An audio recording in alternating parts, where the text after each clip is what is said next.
Mom, mommy, mama, Momcilovic.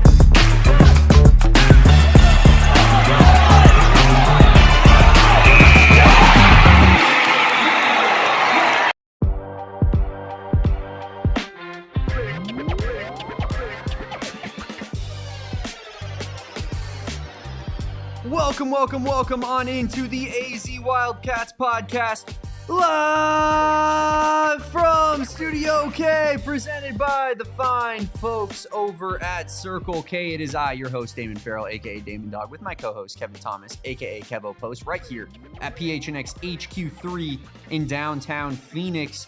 And Kevin, we are past the NBA draft deadline date. Koa Peat has made his choice. He is staying in the NBA draft, but another player that might be of interest to Tommy Lloyd in the Wildcats is coming back to college and is still in the transfer portal. We're going to be getting into Milan Momcilovic pretty much all day long on this show, and as well as the fallout of the Koa Peat saga. But of course, I would be remiss to say if we were not presented by our presenting sponsor of Branded Bills. Head on over to brandedbills.com. Use promo code BBPHNX15 and get 15% off your first order. Again, that's over at brandedbills.com. Check out that campus collection. I got a campus collection hat on my head right now.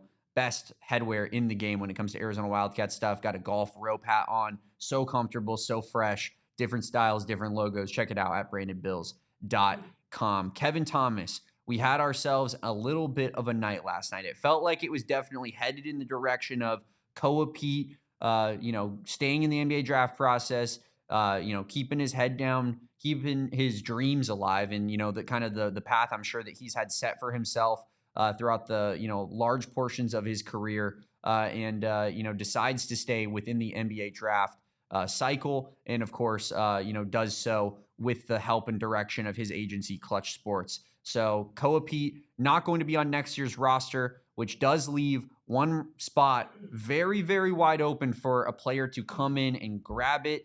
We're obviously going to be talking about who that guy is going to be from now until that position is filled, most likely.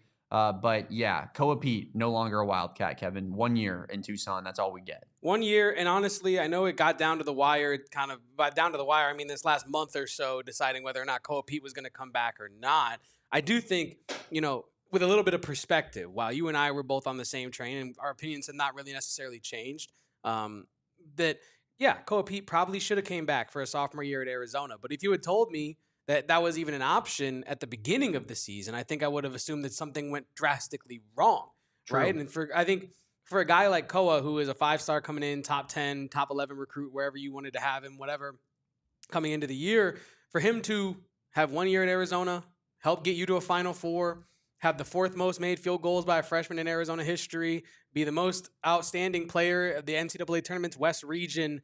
I know that it was not perfect for Koa Peat this season, but I think there's a lot to remember Koa Peat by. And I think that some people, whether or not they wanted him to come back to Arizona or thought he should come back, I think we can all agree, one of the best Wildcat recruits of all time, and certainly stamped forever, in my opinion, as a Wildcat legend. Got you back, helped get you back to that first Final Four in a quarter of a century.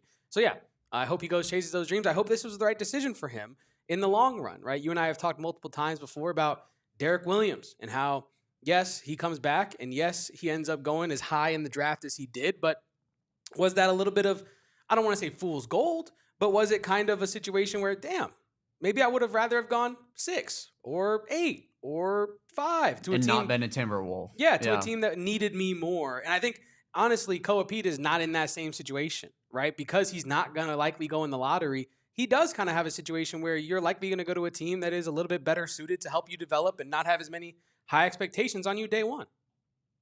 Yeah, certainly. I think that, you can make the argument that helps, and situation is going to be everything with Koa Peat. But here's, I think, the silver lining is that a team that doesn't believe in his shot, doesn't believe in, what he can grow and become at the NBA level isn't going to be drafting him, Yes. right? Like it's only going to be someone that is fully bought in on the Koa Peat experience that, is going to be investing their resources into that guy. And that's, I think, where you take solace that, it's going to work itself out. Like he's that type of personality. He's a winner, as he's himself has, gone out of his way to point out to people, I'm a win wherever I end up. And I think that he has every right to feel that way too, because he really has won every single place that he's gone to, minus Arizona, where he got tied for third place. Yeah. Like that's the one spot he hasn't gotten to, was the highest level of basketball he's ever played. And he lost to a generational type team in what Michigan put out there on the court last year. So I think this is definitely, a spot that it sucks. You want to see Koa Peat come back for a second year. And, it would have been absolutely awesome. As you said, Kevin, no one would have even thought that this was a possibility. Even 3-4 months ago, you would have been getting looked at sideways by people. What the F are you talking about, man? Koa Peat is a borderline lottery pick, not coming back to Tucson for a second year. And it does feel like oftentimes the Wildcats, when it's a guy who's 50-50, when it's a guy who, well, is he going to come back? Is he going to leave?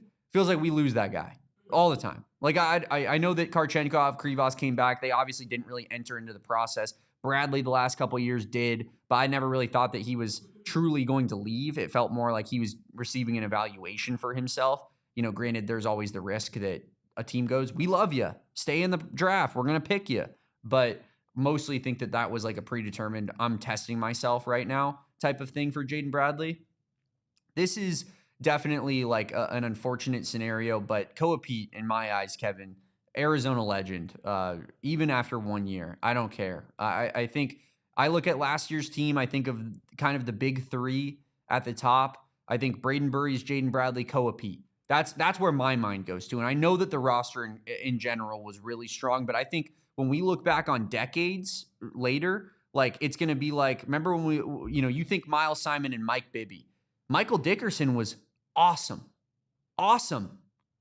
right? Like he arguably the best player on those teams, but that's not really where your mind goes to. I think Koa Peat, Braden Burries, Jaden Bradley, Mo Krivas, Tobe Awaka, Anthony Del Orso, Ivan Karchenkov, they played their parts. And I think that Ivan Karchenkov and Mo Krivas returning for an extra season, for me, that almost cements their legend status as well, depending on if next season is just a complete and utter disaster, which I would find hard to believe. But Koa Peat did enough for me in 1 year, being an in-state kid, coming to, the school that he wears Arizona on his chest that he talks about so much, and going out there, breaking the drought, contributing in the ways that he did, and then just representing himself in the way he did as well. For me, that's a legend. I don't care if it's a one and done. Koa Peat forever, man. Koa Peat forever for sure. Mr. Arizona forever. I had some guy in my replies yesterday saying, well, I guess now it's time to give Mo Krivas that moniker because he's staying and Koa's leaving. But no. Mo Krivas is our 7'2" Lithuanian giant forever. Hashtag visit Lithuania. You're ahead of it. You got me. I mean, I got to get those checks. The checks got to clear from the Lithuanian president, prime minister, whatever they got over there. The leadership of Lithuania. Benevolent leadership. Yes, very benevolent leadership. Thank you. Either way, though, Damon, losing out on Koa Peat, whether you're like Frank and you feel like it was never really a realistic opportunity that they would get him back, or whether you're like Wildcat Willie in the chat that said he kept faith until we got notice last night that, all right, this is officially the last day that you can lose faith. And I think that is kind of the two sides of the fan base right now. But either way, one thing we can all agree on is you do need a starting quality power forward for next year. And that is still now up in the air. And we have a huge rumor in terms of Milan Momcilovic that has fallen on our laps here recently it's down to, and this is as of this morning, it feels like it's down to Arizona and Kentucky. And we're going to get into that in a little bit in our second segment. But yeah, losing out on Koa Peat, obviously not ideal for Arizona's roster building situation. But one thing I will agree with Frank about is like the staff is the most in the know. And look what they did last year replacing Carter Bryant, right? Like a lot of fans like you and me, Damon, were saying last year, hey, Carter Bryant maybe could come back and be one of the best wings in college basketball next year. And Carter Bryant stays in the draft, ends up with the Spurs. Now he's in the Western Conference Finals, about to play in a Game 6 here. But fantastic decision. Incredible decision. However, we saw what the Arizona staff was able to do with I'm going to do air quotes like short notice replacement, right? Obviously, you have these roster building backup plans and these roster building, decision trees, I'll say, as you go out through the offseason of if Koa stays, then this, if Koa leaves, then that, right? In terms of what you're going to do. But I do think that this now does put some urgency, at least in the fan base, on this power forward position. I think a couple weeks ago, if you went out and got like a Oogie, for example, or if you went out and were interested in a Devin Williams, for example, a lot of Arizona fans might not have loved those two guys starting like as a prospect, but you can get behind them, backing up somebody like a Koa Peat. But if you don't have that like Koa Peat, or if you don't have that like Milan Momcilovic, you don't have that next starting quality guy, I think it's harder for fans to buy in. So we're going to spend a lot of time now kind of trying to figure out who that next person could be for Arizona at the power forward position, right? Because you do lose a lot with Koa Peat. You lose the physicality, you lose the lob threat, you lose the facilitation at the forward position, you lose a ton with Koa Peat as well. So it now all the fans can focus on one thing together, and it's who should play the four. Yeah, there's no question about it. And when you think about, what Koa Peat provided for you, Kevin, and you were touching on it a little bit there, like it's going to be really difficult to match Koa Peat to a T. He's such a, a physical freak, very, I keep saying it, but like mentally he's all there. You don't get that often out of a guy who's that athletic, that much of a, phenom as a kid coming in. Like he's so straight lined, focused. My end goal is the end goal type of dude. And I think that's going to be tough to replace, the personality, the, kind of like the leading by example side of things, but also the athleticism, the power on both sides of the floor, the verticality, the ability to catch a lob, which, we've talked about, like you don't have the greatest of lob threats at this point in time on this roster as of now. So yeah, I mean, he a lot of things go out the door with Koa Peat. So you have to recreate that somewhat in the aggregate. I don't think that you recreate that with one player that gets brought in. Now, when you factor in that you have to recreate that in the aggregate and also Tobe Awaka is gone. Yeah. Now that's where I think things start getting a little bit shady, where you might have to do a total kind of philosophy shift, because when you miss both of those players who are both anomalies somewhat in their own right? Like, especially Tobe Awaka, just such a rebounding monster, 99th, 100th percentile rebounder, and, kind of above average at everything else. Koa Peat, he's, like I said, you don't find many top 10 recruits that have the mental side of the game figured out the way that Koa Peat does. And so I feel like the recreation of this team, of the philosophy of what you're going to do, it might just not work as good next season. Now, that's not to say that you just become a completely finesse instead of physical team, but I do think that there's something to be said about maybe we switch up the way that we're playing a little bit. Maybe we don't necessarily just try to like straight up overpower teams this year, and maybe we try to figure out a little bit more of an outside game. And, that's obviously kind of what we're going to be talking about later in this show. But this is just a kind of a long-winded way of saying I think that you need to replace Koa Peat in different ways than maybe what just shows up in the forefront when you're thinking about, with Koa Peat, we lose dunking and we lose free throw attempts and we lose good passing out of the front court and some offensive initiation. It's like, I think that maybe we need to just kind of push that to the side for a second and say, we're not going to find a Koa Peat or anything close to it. So how do we build a roster around what we currently have on our team that is going to be successful? Yeah, I mean, you don't need like the meat and potatoes here. You kind of need like the garnish, so to speak, right? You have like Caleb Holt, Karchenkov, Krivas, Dixon, Mandequit. Like that's kind of like your Holmes. Like that's kind of like your meat and potatoes of this roster. Those are going to be some of your most productive statistically players, right? And impact-wise. But can you get a power forward that can help make all those players' lives easier? Can you get a power forward who offers you a little bit of verticality as a lob threat, a lot of rebounding? They don't need to necessarily be an offensive juggernaut, right? Ideally, in a perfect world, they can space the floor a little bit, right? But I'm not even too caught up on, our power forward being able to snipe it like Milan Momcilovic. But if you're able to get a Milan Momcilovic, more the merrier. I do think you have to focus on, like, ironically, what the power forward is kind of meant to do the most, like physicality, rebounding, help facilitate, at least be like more of a glue guy, the connectors between the backcourt and the front court. And I think that is kind of what I want from a power forward in the Arizona realm. I've been saying all summer, like, I don't even need a star power forward. I don't need one. I would love one, but I need one that is a great role player. I need one that is going to contribute to winning every night. Maybe not be the star, but can you rebound with somewhat consistency? Can you be super physical every game? Can I never worry about effort with you? Like, that's what I want from a power forward. And the last thing would be verticality. So I think that, like, with Koa Peat, as you said, you're never going to find that guy that checks all those boxes and then 5 more. Yeah. But you might be able to find a guy that checks like 3 of the 5 boxes. And then maybe you hope Oogie can stay healthy and maybe check one of those boxes. And then maybe, Cameron Holmes is better than expected and he checks another one of the boxes. And all of a sudden you have in the aggregate kind of what you had last year.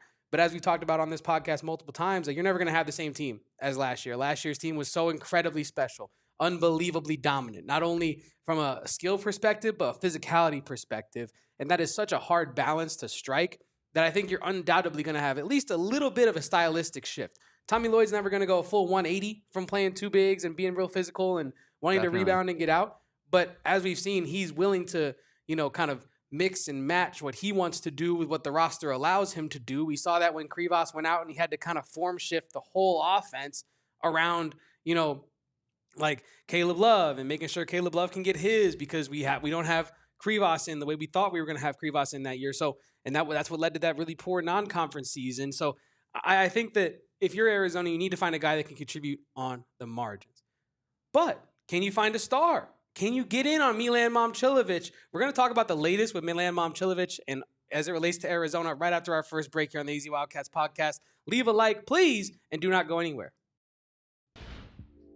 If you've had an accident that unfortunately resulted in serious injury, 1, I apologize. And 2, I hope you do the research necessary to move forward and get a W in that case, especially if it needs to go to trial. And when you do your research on what law team you should choose, you're probably going to find Mark Breyer at a Pitbull concert getting down. And you're like, wait, is that guy a lawyer? Yes, that guy's a lawyer. And yes, he's a very serious lawyer who likes to have a lot of fun. But him and his wife, Alexis, Mark and Alexis Breyer, they're the husband and wife law team. They're staples out here in the Valley. That's why they're at the Pitbull concert, because people want to see them. They are low-key stars out here. And you don't become a star just by flip-flopping around like Shai Gilgeous-Alexander. No. The husband and wife law team, they have been getting it done forever out here in the Valley, where they've raised their 8 children, and they're certified specialists in the state bar with serious injury and wrongful death litigation who actually go to trial. Their law team sports hundreds of years of combined experience getting to trial with serious injury and wrongful death litigation. So if you've had a serious injury, call the husband and wife law team first at 602-783-8841 or visit that website in our show notes below and let them know PHNX sent you on over. Shout out to the husband and wife law team. And of course, shout out to our friends over at Circle K. We are, of course, always in Studio K here on the Easy Wildcats podcast. And Kevin, whenever they try to move us to the other studio, it just doesn't feel right. It doesn't feel like home. And it feels like home in Arizona when you're at a Circle K, because there are so many Circle K locations spread all throughout the Valley, the best snacks in the business, the best meal deals, the best savings on gas as well. 3 cents off per gallon for Inner Circle Rewards members every single time they fill up at the tank until they hit premium status and get 5 cents off per gallon. But do not forget the 25 cents off per gallon on your first 5 fill-ups. Wow. And that's full fill-ups. However much gas you need, you can get 25 cents off per gallon on your first 5 trips to the gas tank when you become an Inner Circle Rewards member. Sign up for free by downloading that brand new free app, plugging in an email, choosing a password. Bing, bam, boom, you're done. It's that simple. Inner Circle Rewards members saving money left and right. Join that Inner Circle for free by downloading the Circle K app today. Terms and conditions apply at participating locations. Visit circlek.com for details. So what is the latest with one Milan Momcilovic, a.k.a. Mommy, and Arizona? Well, it seems like the teams interested in Milan are, at least as of yesterday afternoon, we have some updates that we're going to get to here in a second, but it was Kentucky, Louisville, Arizona, and St. John's, like the top 4 contenders. And then you had some schools on the periphery, like a UCLA or a Texas Tech. Well, this morning, we have woken up, and this news has dropped, Damon, that, well, I guess this was last night, but Tunde Yesufu, right? He pulls his name out of the NBA draft and puts it right into the Rick Pitino St. John's roster for next season. It's a huge get for St. John's. It really, really is. Tunde Yesufu is one of the best, just athletic, game-breaking kind of wings in college basketball. Is a dog on defense. Is very limited as an offensive creator. but you cannot buy. I guess you can buy. St. John's just did, but you can't teach that kind of athleticism that Tunde Yesufu has. That type of defensive doggedness that Tunde Yesufu has, and it fits right in with St. John's. And why are we talking about this on an Arizona podcast? Because that all but eliminates St. John's from the Milan Momcilovic sweepstakes. Adam Zagoria putting out today's sources. Milan Momcilovic is considering 3 schools after withdrawing from the NBA draft: Arizona, Kentucky, and Louisville. No other schools are in the mix. I also read in On3 today from the KSR article that went out that Milan is pretty much, and his representation is pretty much focused on the teams that have already been involved with him. He's not looking to have any late 11th hour dark horse come in over the top with some offer. Like Texas Tech is not going to get his services. He's not going to go to like a UConn in the last hour, for example. It's going to be between Kentucky, Louisville, and Arizona, it seems like, Damon. And you posted something on Twitter. I think you posted something on Twitter about Milan Momcilovic not necessarily going towards the biggest bag. And I think we should probably transition to that part of the conversation now, because is it about fit and function, or is it about finance in your estimation with one Milan Momcilovic's decision? Yeah, let me go ahead and find his exact quote here, Kevin, because I do think that it was something that is a definite factor in this recruitment, right? Because if it was all about the biggest bag, Arizona's not really going to give that to anybody. We've talked about that quite a bit over the course of this offseason. Like, I think that this is a program that is always going to offer you a competitive amount of money, one that gets you in the door with these type of players, or maybe it doesn't. If you're like a Bryson Tiller and your agent says, well, we're going to be looking for $5 million, and then the visit's in 2 days, and Arizona says, okay, well then we're good. You don't need to show up to campus because you're not going to get that from us.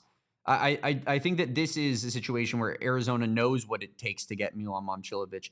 They know that they probably can't pay the requisite price tag, but they have other things to offer as well, and like an 85%, 90% offer with the additives of you get to play for Tommy Lloyd. You've seen up close and personal what this program looks like when it's firing on all cylinders, and you see how you would fit in next to a freak of nature like Mo Krivas, who's just going to command tons of double teams and attention down low, which will open things up for the 4 wide on the outside, including Derek Dixon and hypothetically in this situation Milan Momcilovic, 2 guys who are elite level shooters. And I think that is a fantastic fit when you put it together from an offensive standpoint, right?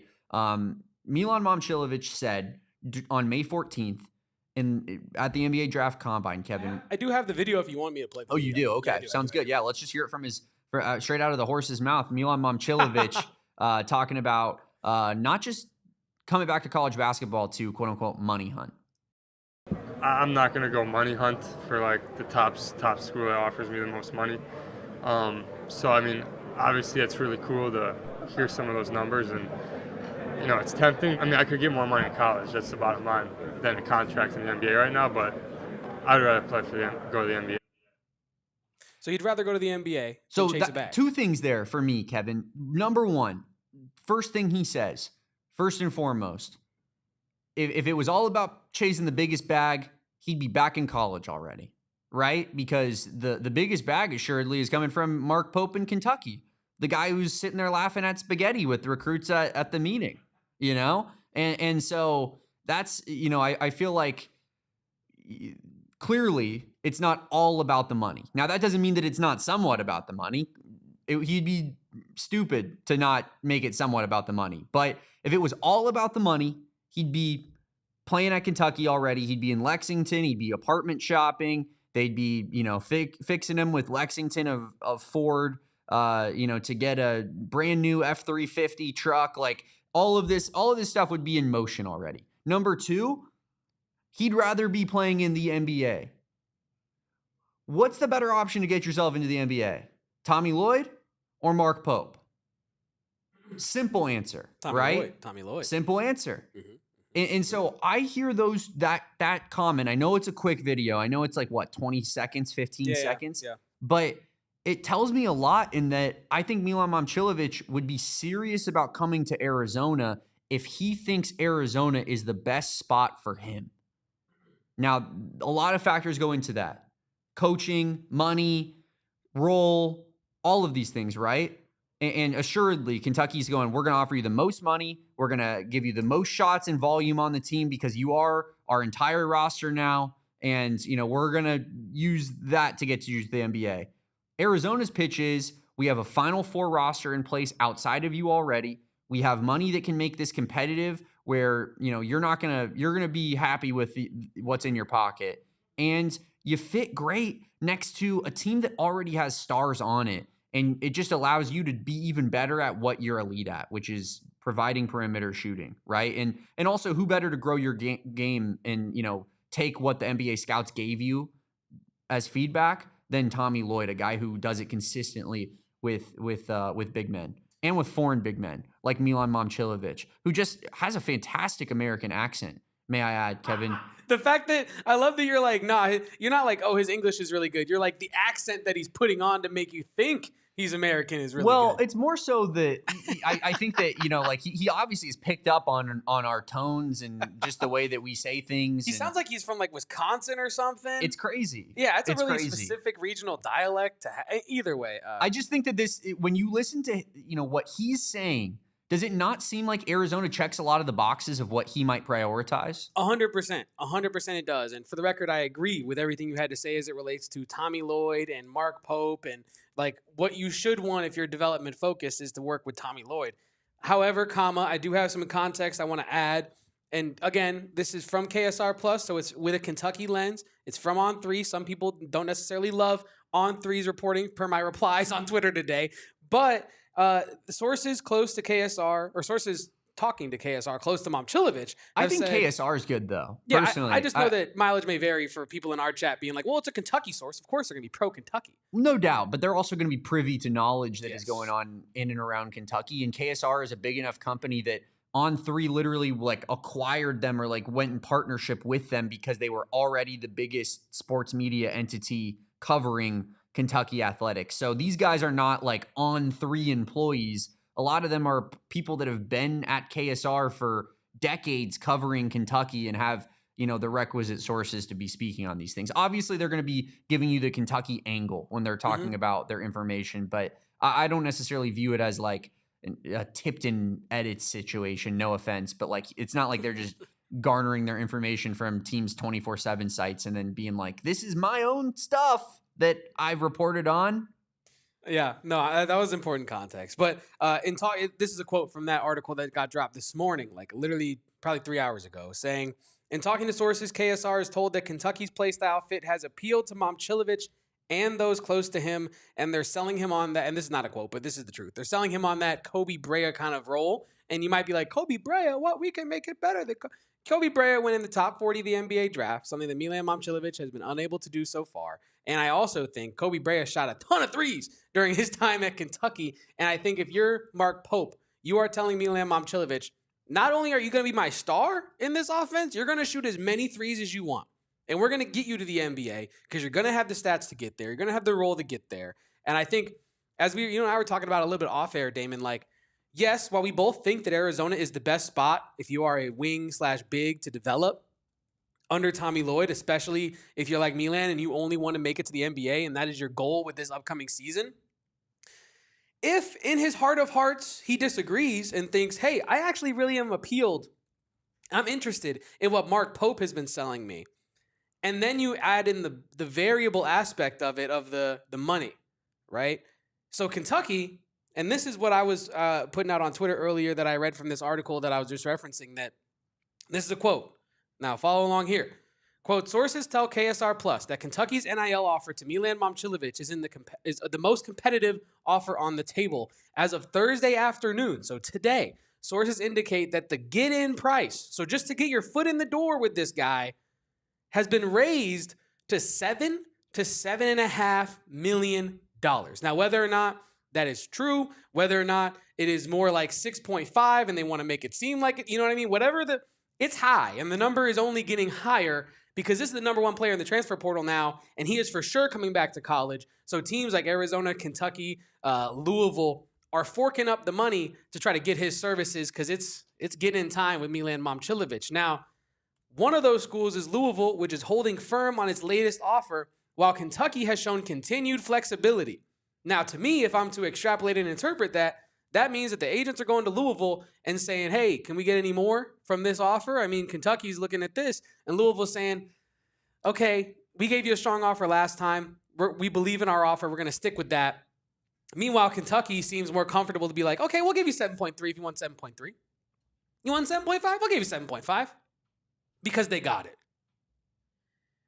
Now, the important part here for Arizona fans is that, as we know, Arizona is a bit more of a frugal program, I will say. I think they like to be smart with their money. Yeah, they're I guess coupon collectors. Frugal is the proper term for that. I think that the connotation around frugal is negative, obviously, but yeah. They're a thinking spender. You spoke properly. They think, and then they spend, and then they think again. You know what I mean? But as it relates to that 7.75 get-in price, quote, Arizona, meanwhile, has been cost efficient this transfer cycle and remains hesitant to pursue a true bidding war over Momcilovic despite Arizona's interest. So, to summarize all of this little information that I just threw at you, the get-in price is reportedly $7 to $7.5 million for Milan Momcilovic's services. It is between Arizona, Kentucky, and Louisville, it seems right now. Louisville's holding firm on whatever offer they had on the table prior to the number rising. Arizona is hesitant to enter any sort of bidding war for Milan Momcilovic. They are not trying to spend more than they want to spend, and it seems like Kentucky is cool to, let that number be more fluid. Let it rise, let it lower. Whatever Milan's representation wants is kind of what Kentucky is trying to do right now. Any thoughts on I'll call it the bag variable for Milan Momcilovic? We talked about how we both believe the fit is best with Arizona. He might not necessarily agree per what KSR is reporting. He likes the fit at Kentucky play style-wise. Not to say he doesn't like the fit at Arizona. But when you add in the money variable, Damon, how does it make you feel about the recruitment of Milan Momcilovic? I mean, obviously not great because it feels like we've kind of gotten big dogged for our, next top target all season long or off season long, I should say. Minus maybe Devin Williams, which I continue to go back to and say, like, there's just a 0% chance that Seton Hall is able to pony up more money than Arizona for a guy like that. Now, if you're holding on to the Koa Peat dream and being like, well, we can't get rid of this $1.5-2 million because we need it for Koa Peat, then I kind of understand it because obviously you don't want to blow your Koa Peat chances on Devin Williams. Yeah. But now it feels like that time for being frugal is out the door. You have this Koa Peat money clearly sitting on the shelf somewhere, right? Like if it was an option, Koa Peat was going to be the highest paid player in Arizona basketball history. It's in Humberto's Cayman Island account right now. Facts. Like he was going to make, we were speculating somewhere around $5 million, which before this season we had heard that no player at Arizona has ever made more than $2 million. So, that's a significant increase. Man, that's a 250% increase on your all-time leading, highest paid player. Mm-hmm. And so at minimum, because it was at, $2 million was the max threshold. So you have a decent chunk of change somewhere. Now, are you willing to pony it up for a guy that's not Koa Peat, for a guy that's not a surefire thing, I guess? We'll see. But I would say Milan Momcilovic is about as close to a surefire thing as you can get as well. He's a top 10 player in the transfer portal. We've watched him play against us. We've watched him cook against us, hit 8 3-pointers against us. And you can see very clearly where the fit is with Arizona. So, yes, I do think the money is a factor. I do think that that's why Kentucky is in this race. That's why Kentucky is the favorite and why people keep talking about them as the favorite is because they have such a scrub roster as it currently stands that they need to bring in more players. They need to fill up the amount of money that they had allocated for this season because, frankly, they don't have those guys in the room right now. And Arizona does have a really strong roster outside of one starting spot. And that partly can be part of your pitch, I think, which is, hey, you're the missing piece. You're the one thing we need to go back to the Final Four. Whereas Kentucky is, going to sell him on, you could be the star. And we might be in the top 25.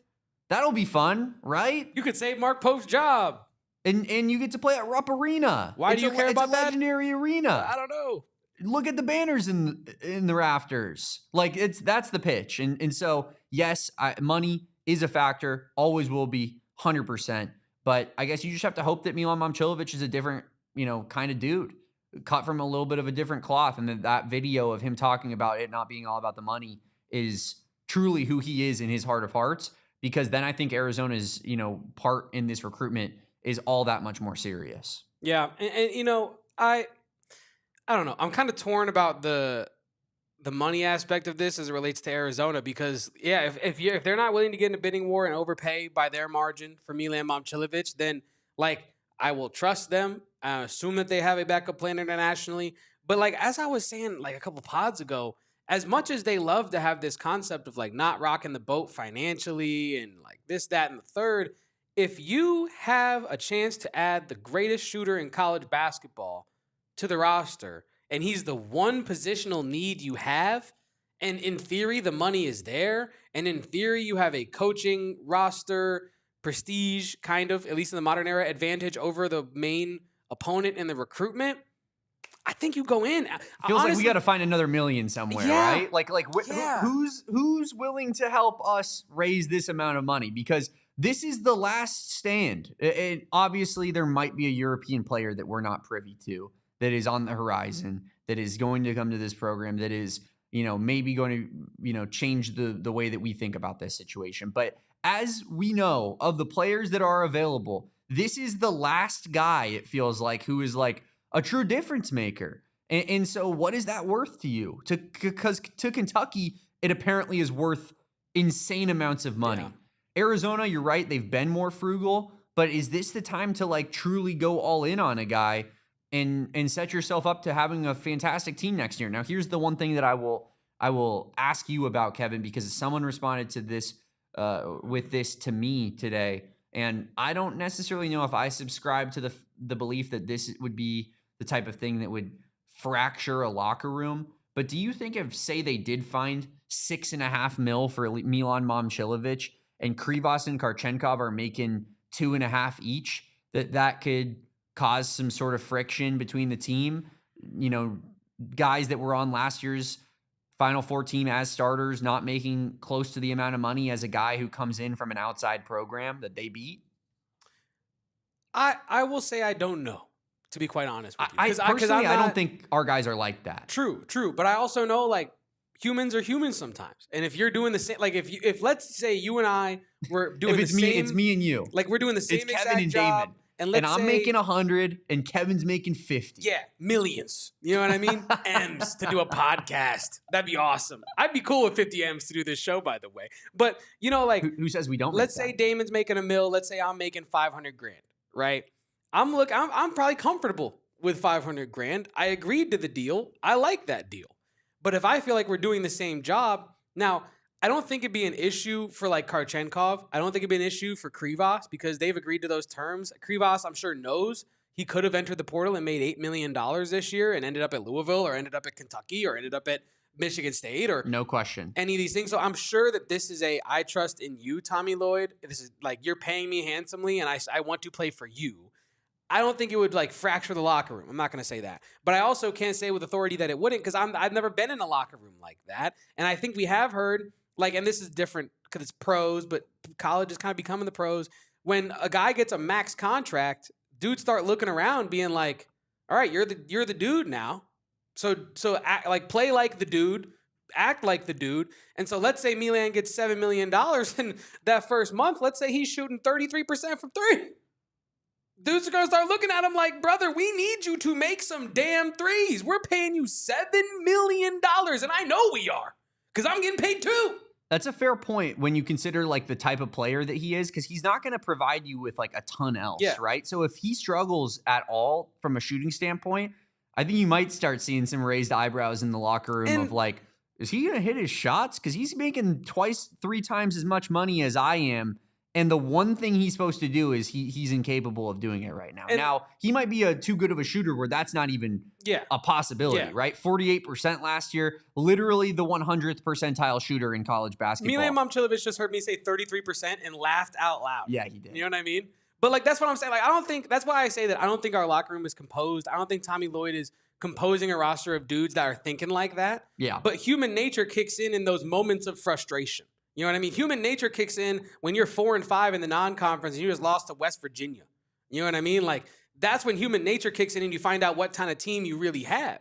You know what I mean? You don't know what kind of girl you got next to you until you go through an argument. You know what I mean? Then you're like, okay, this is what we are as a couple. This is how we work through together. And I think that, like, look, if Arizona is willing to blow the bank on Milan Momcilovic, I do think it's a situation where, like, it had better work, because I think they've shown multiple times again where, yeah, other schools, they can get the star players, whatever. Arizona can go find a dude to fill that role, and the sum can be more than, or the sum can be more than the total of the individual parts. I don't know. I lost the saying there halfway through, but you get my point, right? Like, the amount of contribution the entire team can bring together is more than just like what that one superstar would have done for you.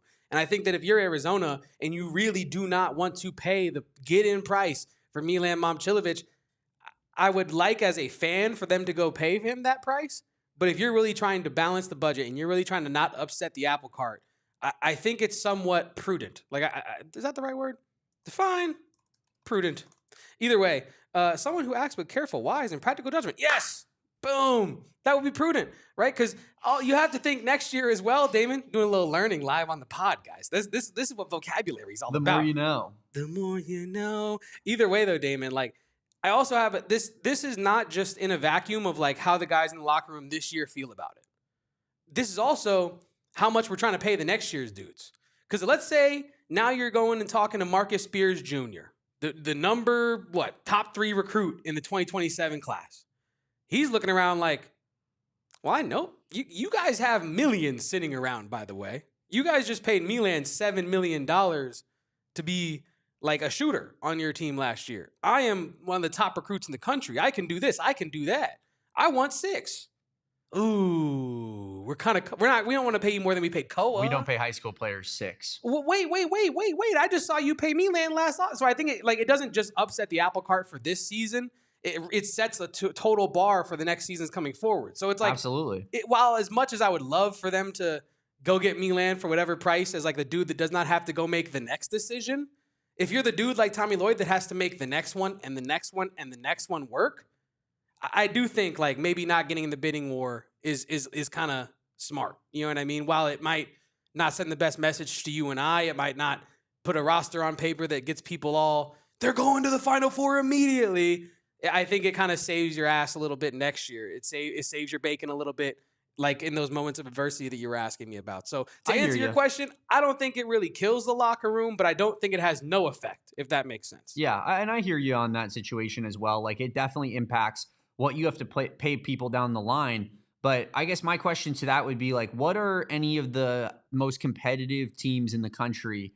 Like, is that how they're operating? Is that how Ohio State football is operating when they're going out and getting? Granted, that's probably a bad example because that's not really a team that's utilizing the transfer portal all that highly. Like, they're trying to develop from within. So maybe more like an LSU. You know what I mean? Like, when they're paying Sam Levitt and sitting down, are they sitting there thinking, well, we can't pay him this much because then the next QB that we bring in, we're going to have to pay him about that much as well because Sam Levitt had a bad season last year and we're still paying him this much money.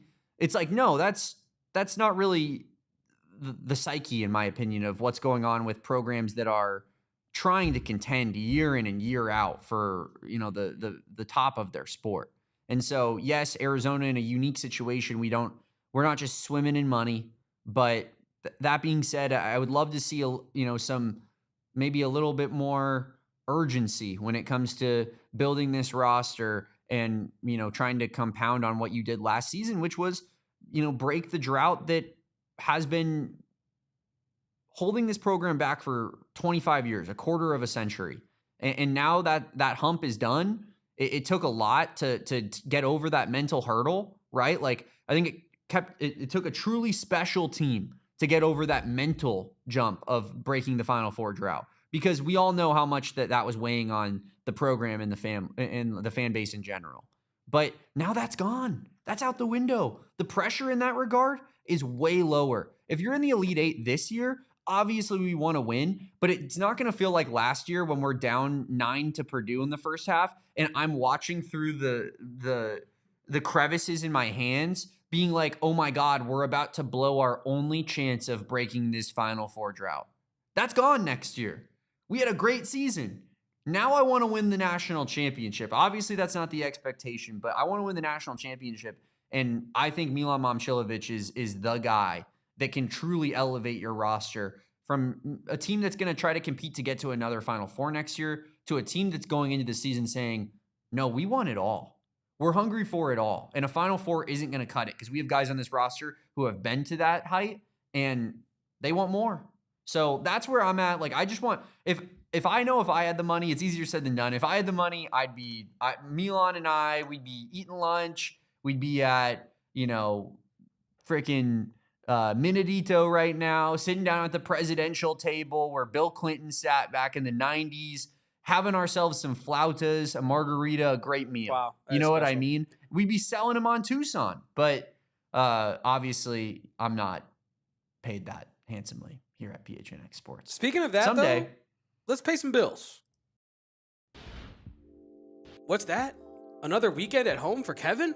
Oh my God, he's digging into the Michelob Ultras. What is he doing? He's enjoying the most ultimate of light beers with our friends over at Michelob Ultra. And this summer, it's all about Futbal in that 2026 FIFA World Cup, where Michelob Ultra is a proud sponsor of this year's U.S. men's national soccer team. And the myth says, the lore, the prophecy says that Michelob Ultra is brewed with the same grit that U.S. men's national team plays with out there on the pitch. And it's the beer to match the moment, whether you're packed into a bar, watching at a watch party, or yelling at home into that big flat screen TV. Michelob Ultra is the beer to match the moment. For every match, every goal, and every play on the world's biggest stage, crack open something superior. Michelob Ultra, proud sponsor of the U.S. men's national soccer team and official beer sponsor of the FIFA World Cup 26. Enjoy responsibly. Copyright 2026 Anheuser-Busch Michelob Ultra Light Beer, St. Louis, Missouri.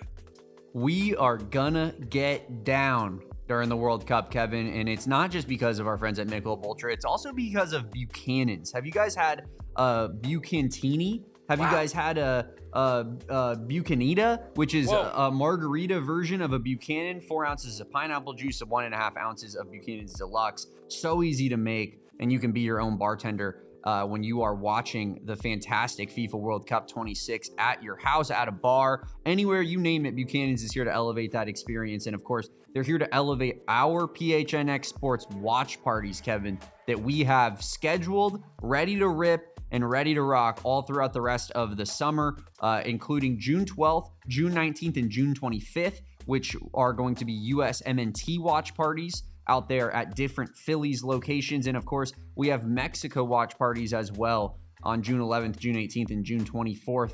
And those are at Phillies and Backyard Desert Ridge, respectively. Go visit gophnx.com/events for more details on how you can get in on these World Cup watch parties. But I promise you, we will be out there drinking Buchanan's the entire time. It's so good, so clean, and just absolutely a fantastic alcohol experience. Whether you're at your favorite spot or stocking up for home, make it a Buchanan's. Visit gophnx.com/events for RSVP for any of our World Cup watch parties. Someone say World Cup watch party? Oh my goodness. Wow. June 11th, June 12th, June 18th, June 19th, June 24th, and June 25th. Please join us for our World Cup watch parties. As Damon said during the ad read, please check out gophnx.com on the events tab to get started and RSVP for those wonderful events. You might catch me, Damon, out there, a little football. Definitely the Rising Crew. Owen, Damon. It has to be kept on the hush-hush, but he doesn't watch our show, so it's cool. I can say I was this. just about to bring this up as well, Kevin. So I'm glad you're giving our boy a shout out. Yeah, shout out to Owen, because 200 matches covering the Rising, that is an achievement. Like 200 times, if you and I don't know how many pods we've done, but like if we hit that 200th one, I know we hit the 100th one already. We celebrated it, but the 200th one, like that's an achievement. But him doing what he does for the USL, a league that I think at times like tries to trip over its own feet, for Owen to show the commitment that he does to that league, claps for Owen, man. Claps for Owen, a one-of-one Welshman. Bring me relegation. Bring me promotion. Bring me a USL MLS merger, Kevin, because that's what US soccer needs. Yo, dude, I'm in on that. That's awesome. If there was relegation and promotion, did we just fix it? Yes. If there was relegation and promotion in US soccer, I think it would be a lot bigger. I really, really do. Imagine if Phoenix Rising could win the USL and get promoted to MLS. That's incredible stuff. Scenes down the street of Jefferson, 100%, downtown. 100%. It's unbelievable. But shout out to Owen. Shout out to Owen. Shout out to Owen, our guy. Hang out with Owen at those World Cup watch parties, and of course, we'll be out there as well. I'm gonna at least try to go to all the US ones. I'll see about ALLCITY, but I'm not necessarily all locked in on the Mexican national soccer team. So electric stuff.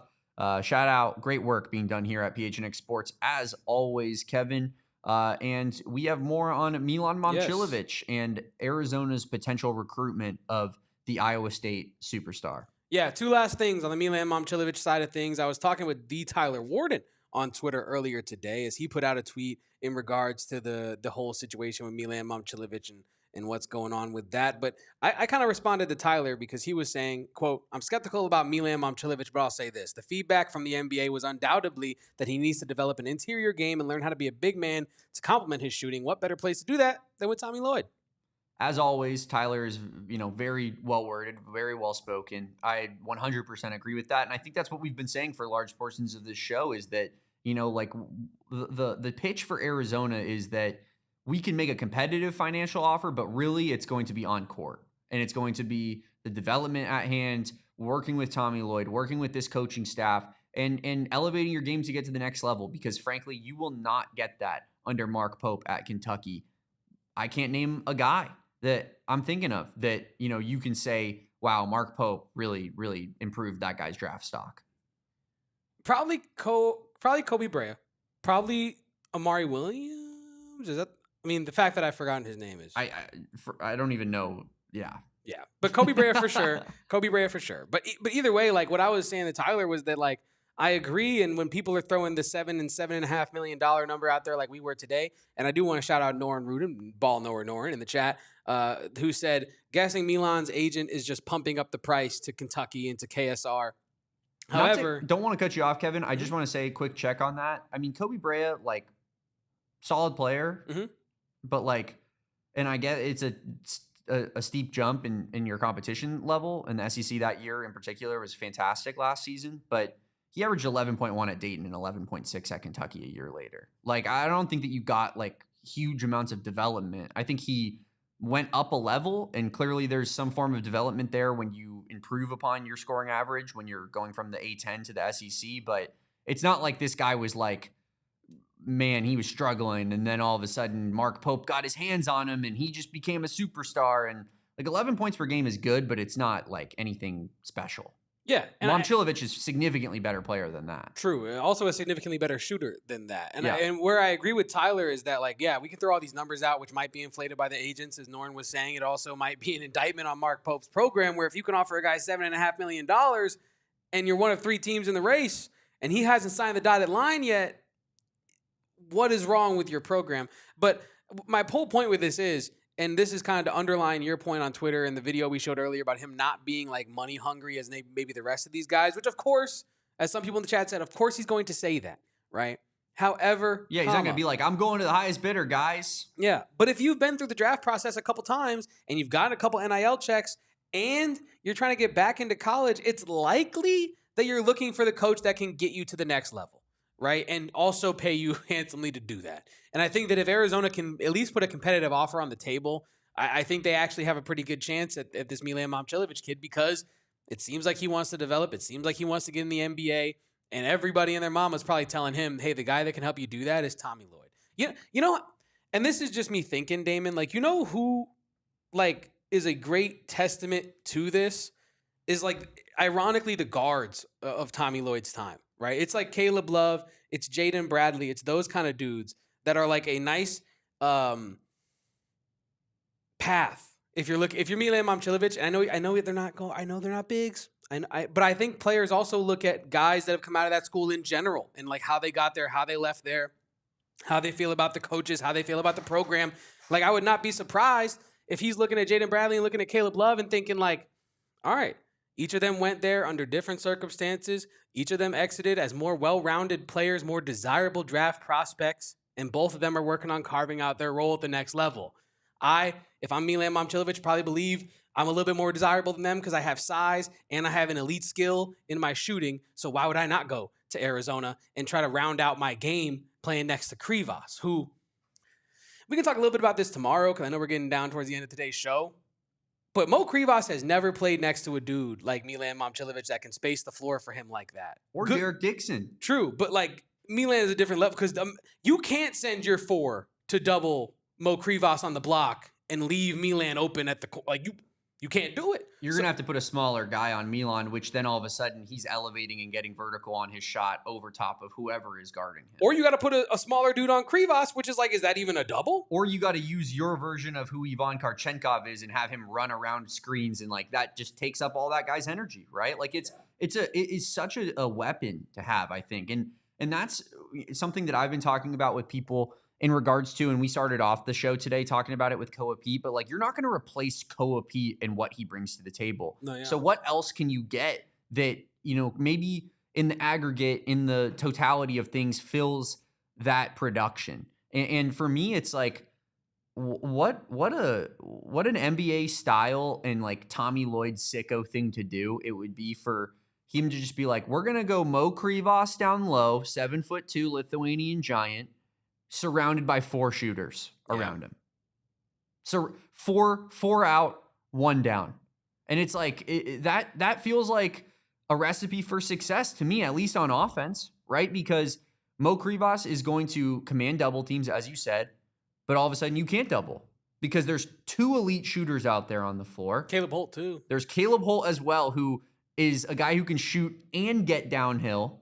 There's Ivan Karchenkov, who can certainly can get downhill, and you would expect, as you said yesterday, to improve his three-point shot a little bit. And then you have a guy like JJ Mandaquit, where it's he's going to find the right pass when it's available if you are going to double a guy like Mo Krivas, if Krivas can find the pass out of it. So it just feels to me that's something that if you're going to spread the floor with elite shooters around a guy like Mo Krivas, are we looking at a top 5 offense in the country almost guaranteed next year? I would assume has to be up there for sure. But additionally, the defense is going to be unbelievable. And the defense, Momcilovic, doesn't help, but the rest of the team that you have put together is it's good enough as is. You don't yes, does the defense take a step back without Koa adding in Milan Momcilovic?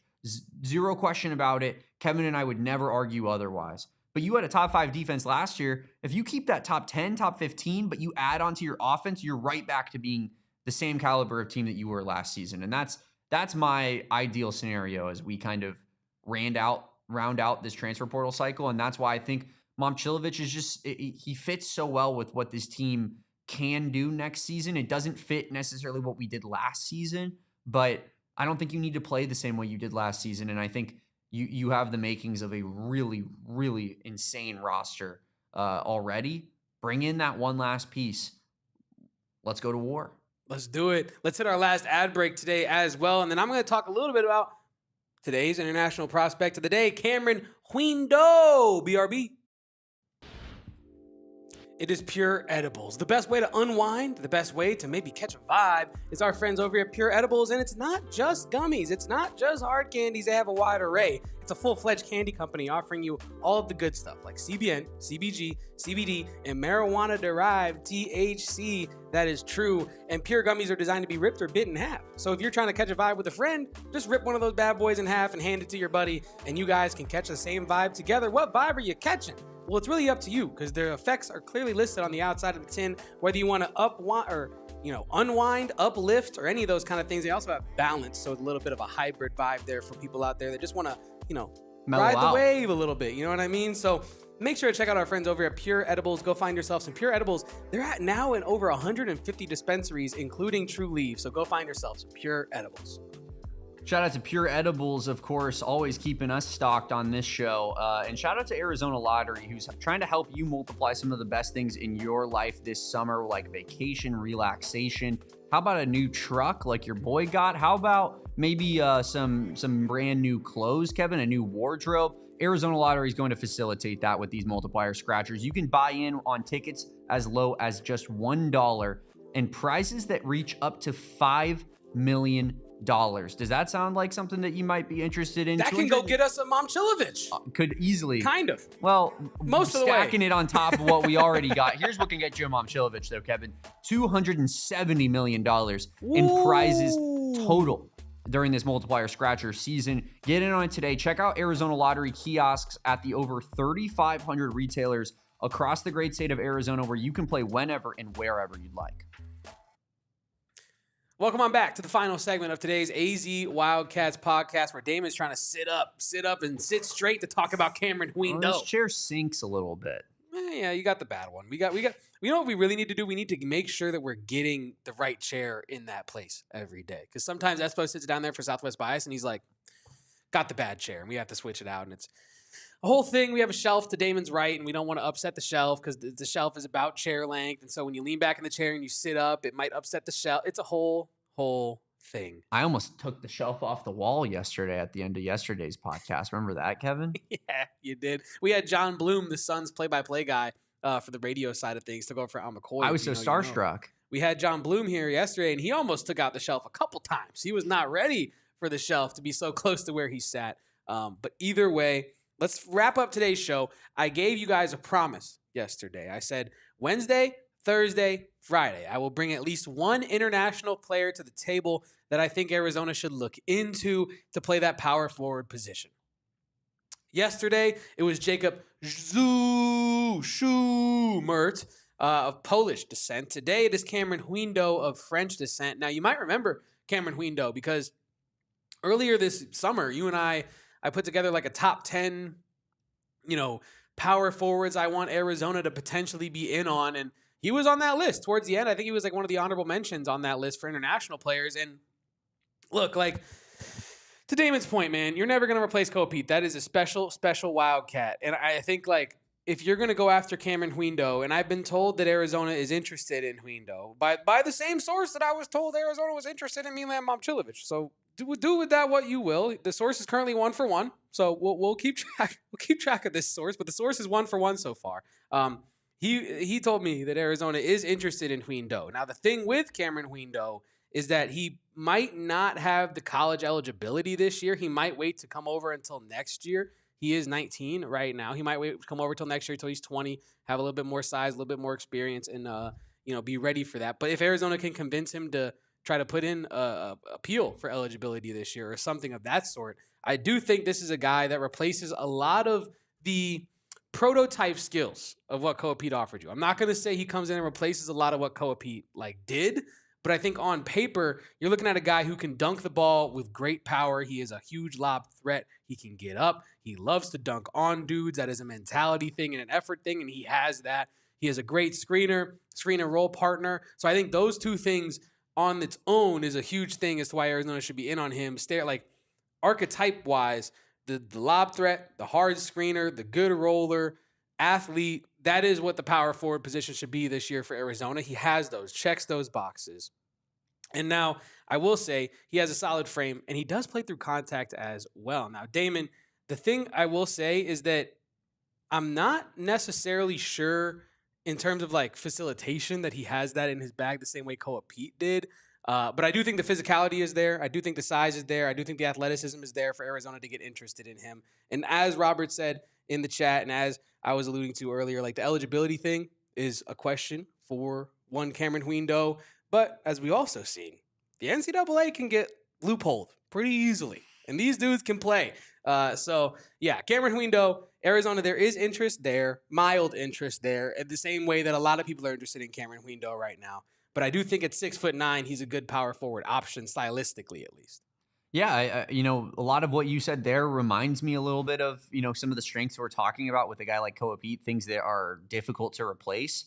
I think that that's the type of player that, definitely checks boxes for me in terms of a replacement, because it feels like you're somewhat projecting that he can maybe, provide you with that kind of stuff. You're not asking him to be the premier guy on the roster. You're not asking him necessarily even to, maybe not even start. Who knows, right? And so if you can allow a guy to develop and provide that athleticism, that could be a jump for this team. But I don't expect a player to be able to be as athletic as Koa Peat and, as good as Koa Peat right when they get into this program. So, definitely feels like a player that we should be interested in. But the eligibility stuff is getting really, really scary now. It is, bro. It is. The landscape is shifting. You don't even know who is an option, who's not, who's taken money, who hasn't, because that never needed to really be disclosed. Well, in the how much money past. did they take, Damon? Was it just room and board, or did they get a Mercedes? Is that enough? Like, yeah, did they was that steak dinner more than what it what we deem presidential booth, you know basic what I mean? living expenses? Like that's not ground beef and and rice. That's all you can eat every day, right? Like I'll tell you what else is scary. Looking up Cameron Huindo and seeing 2008 next to his name. Oh yeah, we're old, brother. It's over. I mean, chat is gonna call me dramatic because I am only 25 or whatever. Yeah, I'm only 25, but like, dude, I'm going like it's a midlife crisis. Like I'm thinking about everything. It's like, dude, these kids are kids. I was once a kid. I'm no longer a kid. We almost got scary stuff. We almost got dudes, Kevin, that are born in the double digits, 2010s, who are going to be 18 in college. Yeah, man, that's brutal, dude. We're pulling up to the unction on this show. It's crazy because, like, I think one thing that you and I, like, uniquely have that, like, many other podcasts might not have, and that not just an Arizona thing. Like, if you look across all college podcasts, it's a lot of older people trying to talk to younger people. I think one thing you and I can really, like, we can at least relate to some of the media that these players are taking in, like the memes, the trends, that kind of stuff. Keeping it a buck, we're like 18 months from that being over. Like, you know what I mean? Like, we are like a year and a half, 2 years away from like us going to media day, talking to Aiden Diggs, and Aiden Diggs making a reference about a meme, and you and I are like, huh? What? Yeah, 6'7". What the hell does he mean by that, Kevin? Dude, is he saying he's 6'7"? That's a huge. we gotta talk about that. Like, you know what I mean? Like that we are not too far off. 6'5". Yeah, let's wrap up this show so I can go have my quarter life crisis. You know what I mean? Seriously. I need to go buy a drop top. Glenn says back in 2008, Baby Bash was the king of Tucson. I don't even know if Cam Chapa was old enough to be singing songs at that point. Glenn? Dude, what was I doing in 08? Dude, in 08, I was in 3rd grade. I was 7. So was that 2nd grade? Yeah, I was 7. So that's what I was doing. I was probably watching Blues hockey and eating way too much for a 7-year-old. You know what I mean? So eating about a 14-year-old's worth of food every day. 100%, bro. Blues hockey and spaghetti was my get down. Either way. Let's get out of here, man. We're eating good on this podcast, Kevin. AZ Wildcats podcast every single day right here, 2 p.m. on the PHNX Sports YouTube channel. Of course, tomorrow we'll probably be talking more Milan Momcilovic, how realistic this is, updating you on anything that happens in his recruitment, including on if he decides to take a visit to either of these schools, take, maybe more phone calls, Zoom meetings, you name it. We'll have you updated right here on the AZ Wildcats podcast. Hold on. Did you know Frank was a sniper like this? I was setting Arizona high school 3-point record in 2008. 10 threes at Dobson, 5A state record.